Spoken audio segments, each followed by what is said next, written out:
মুহতারাম হাজিরিন, যদিও আমরা বাংলার জমিনে শান্তিতে নামাজ পড়তেছি অথবা ইসলামের শরিয়া বিধিবিধান মোতাবেক পালন করতে পারছি, কোন রকম বাধা বিঘ্নতা নাই, কিন্তু এমনও দেশ পাওয়া যায়, এমনও জাতি আছে যে আমরা মুসলমান তাদের সাথে নিরাপদ নয়। আমরা মুসলিম উম্মাহ কিছু দেশের মধ্যে নিরাপদ নয়। নির্যাতিত হচ্ছে, নিপীড়িত হচ্ছে, অন্যায় অবিচারের স্টিক রোলার আমাদের মুসলিম উম্মার উপরে চালাচ্ছে। তারা জানে আল্লাহর নবীর কথা সত্য।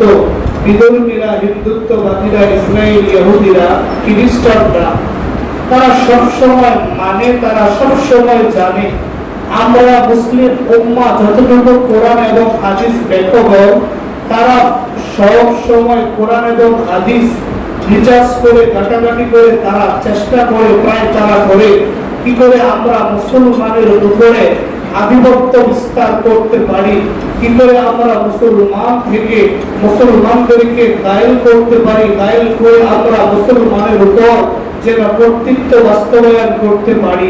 তারা চিন্তা করতেছে মুসলমানের সংখ্যা, মুসলমান জাতি একে একে তাদের সংখ্যা, একে একে তাদের জনমত, একে একে ইসলামের সম্প্রসারিত যেভাবে হচ্ছে, তাদের উপরে মুসলমানরা কর্তৃত্ব প্রতিষ্ঠা করবে আর বেশি দূরে নয়।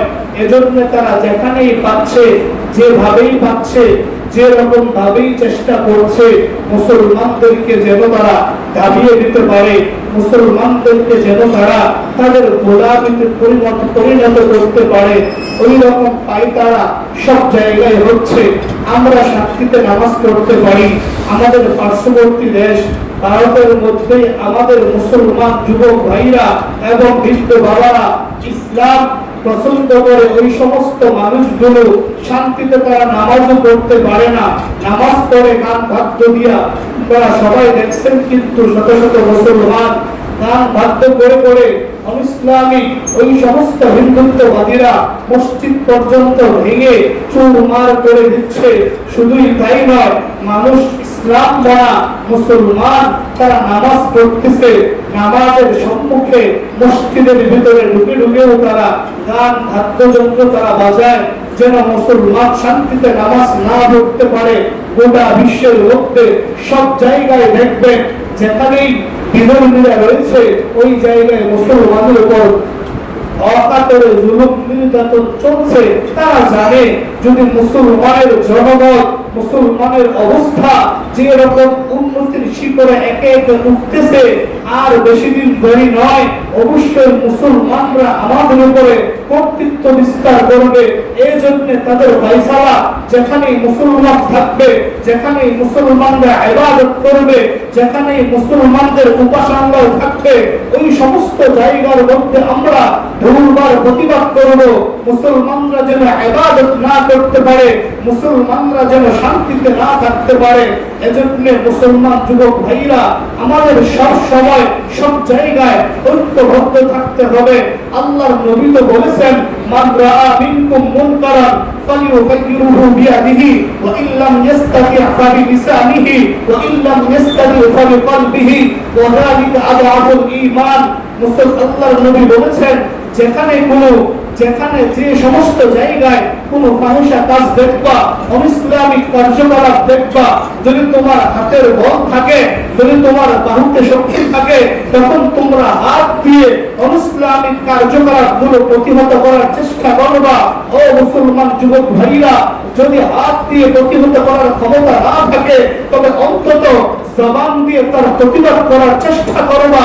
যদি মনে করো জবান দিয়ে যদি আমি অনিসলামিক কার্যকলাপের প্রতিবাদ করলে, প্রতিহত করলে আমার উপরে জুলুম নির্যাতন আসতে পারে, অন্তত অন্তর দিয়ে ঘৃণা করবা আর আল্লাহর কাছে বলবা, আল্লাহ ওই সমস্ত গর্বিত অনিসলামিক ফাহিশা কাজের পক্ষে আমি না, কিন্তু আমার হাত দিয়ে প্রতিবাদ করার ক্ষমতা নাই, আমার জবান দিয়ে প্রতিবাদ করার ক্ষমতা নাই, অতএব আমি অন্তর থেকে ঘৃণা করতেছি। আল্লাহর নবী বলেন, ওয়াযালিকা আদআফুল ঈমান। মুসলমান জাতি এটাই হলো ঈমানের সর্বনিম্ন স্তর।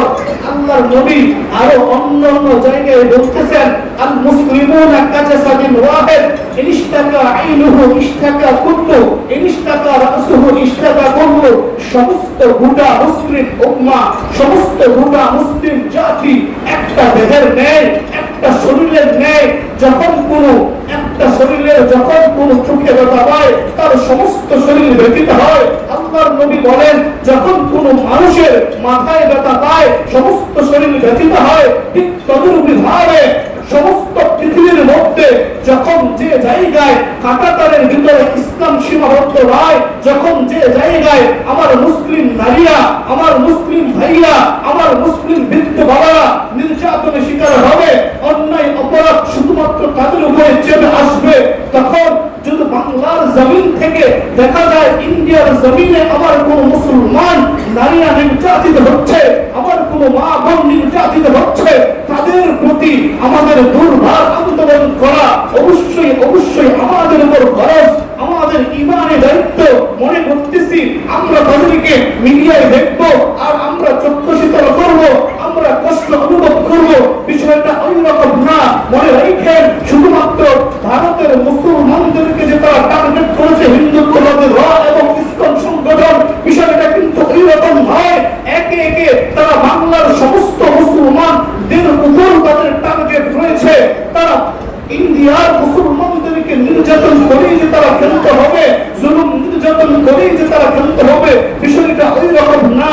আল্লাহর নবীর হাদিসে তো আছে গাজওয়াতুল হিন্দের পূর্বে সমস্ত মুসলমানের উপরে হিন্দুত্ববাদীরা র সংগঠন ইসকন তারা জুলুম নির্যাতনের মাথার স্টিম রোলার চালাবে।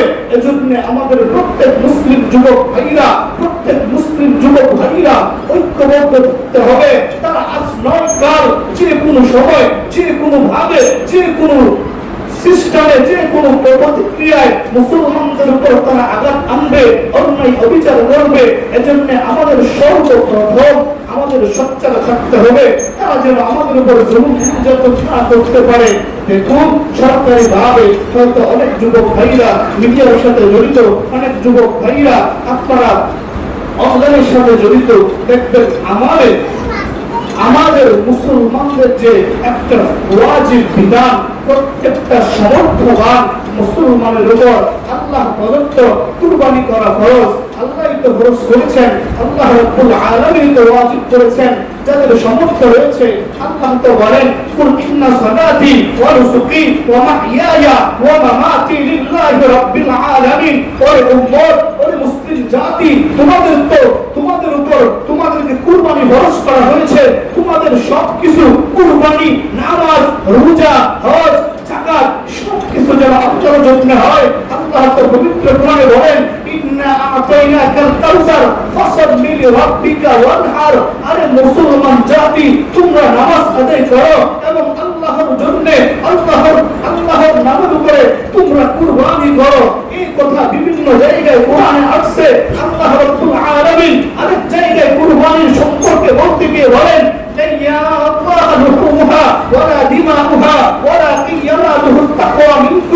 আল্লাহর কাছে তোমাদের কুরবানি কিছু পশুর গোশত পৌঁছে না, রক্ত পৌঁছে না, একমাত্র পৌঁছে বান্দার মনের তাকওয়া।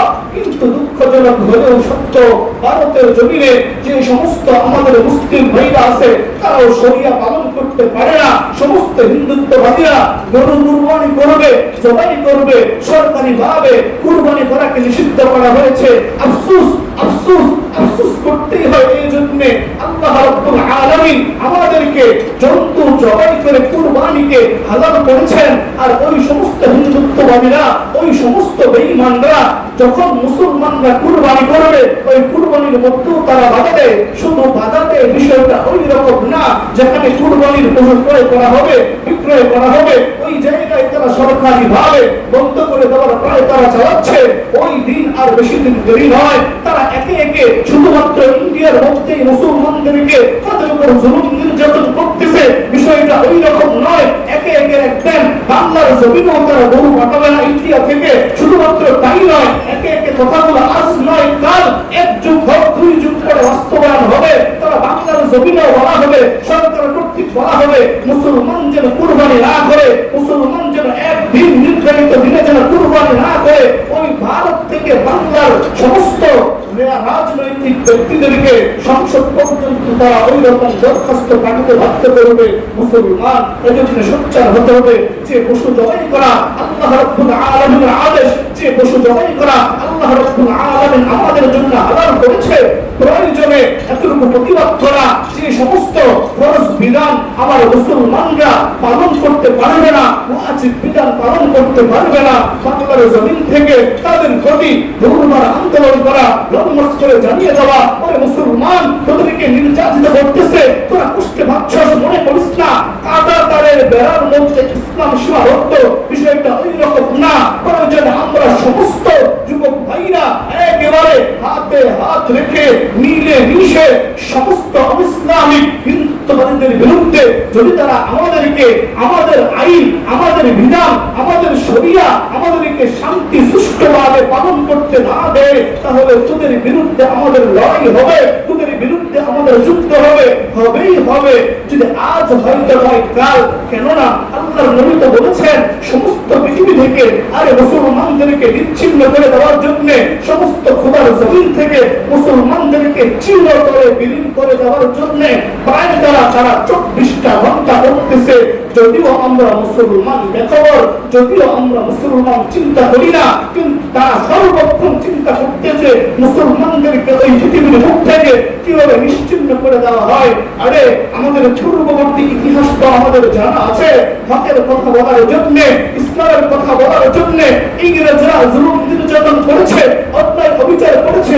শুধুই তাই নয়, এরকম যে সমস্ত হাফেজে কোরআন ছিল, যে সমস্ত আলেমরা ছিল, ভারতের এমন কোন মেইন রোডের কাজ নাই যেখানে তাদেরকে ফাঁসিতে ঝুলিয়ে ঝুলিয়ে তাদেরকে মারা হয় নাই, ফাঁসিতে ঝুলিয়ে ঝুলিয়ে তাদেরকে শহীদ করা হয় নাই। এরকম করেও তো তারা পারে নাই। কোরআন শরীফের শত শত কপি তারা পুড়িয়ে ছারখার করে দিয়েছে। তারা ইংরেজরা ভাবছে, চিন্তা করেছে মুসলমানদের জীবন বিধান, মুসলমানদের কোরআন, মুসলমানদের হাদিস, মুসলমানদের সংবিধান একেবারে পৃথিবীর জমিন থেকে উচ্ছেদ করে দেবে, পৃথিবীর জমিন থেকে তারা সমস্ত সবকিছু একাত্তরে বিলীন করে দেবে। আরে না, আল্লাহ তো বলেন কাফিররা, ইহুদিরা, হিন্দুত্ববাদীরা, বেঈমানরা সমস্ত মানুষ মুসলমানদের উপর জুলুম নির্যাতন করবে, মুসলমানের কোরআন নিয়ে, মুসলমানের সংবিধান নিয়ে, মুসলমানের শরিয়া নিয়ে। আরে আমি তো মুসলমানের কোরআনকে হেফাজত করার জন্য সমস্ত উলামায়ে কেরামের সিনাকে বেছে নিয়েছি। আল্লাহ বলেন ইন্না নাহনু নাযালনা যিকরা ওয়া ইন্না লাহু লাহাফিজুন। আরে আল্লাহ রাব্বুল আলামিন বলেন আমি নিজে কোরআন নাযিল করেছি এবং কোরআন সংরক্ষণের দায়িত্ব আমি আল্লাহ রাব্বুল আলামিন নিয়েছি। যত হিন্দুত্ববাদীরা, যত ইসরায়েলিরা, যত যাই করুক না কেন, ইংরেজরা কোরআনের কপি পুড়ে পুড়ে সব পুড়ে ফেলা হোক না কেন, সমস্ত হাফেজে কোরআনকে গাছে লটকিয়ে ফাঁসি দিয়ে শহীদ করা হোক না কেন, সমস্ত উলামায়ে কেরামকেও যদি তারা মেরে একেবারে খণ্ড বিখণ্ড করে দেয়, ধ্বংস করে দেয়, আল্লাহ বলেন আমি কিয়ামত পর্যন্ত ইসলাম রাখবো, আমি কিয়ামত পর্যন্ত কোরআন রাখবো, আমি কিয়ামত পর্যন্ত এক শ্রেণীর উলামায়ে কেরামকে রাখবো যারা হকের কথা, যারা ইসলামের কথা, যারা কোরআনের কথা, যারা হাদিসের কথা দীপ্ত কণ্ঠে বলেই যাবে, দীপ্ত কণ্ঠে বলেই যাবে। যত জুলুম যখন করা হোক না কেন, একটা কণ্ঠ যদিও তারা স্তব্ধ করে দেয়, আরো শত শত কণ্ঠগুলো কোরআন এবং হাদিসের পক্ষে দাঁড়িয়ে যাবে।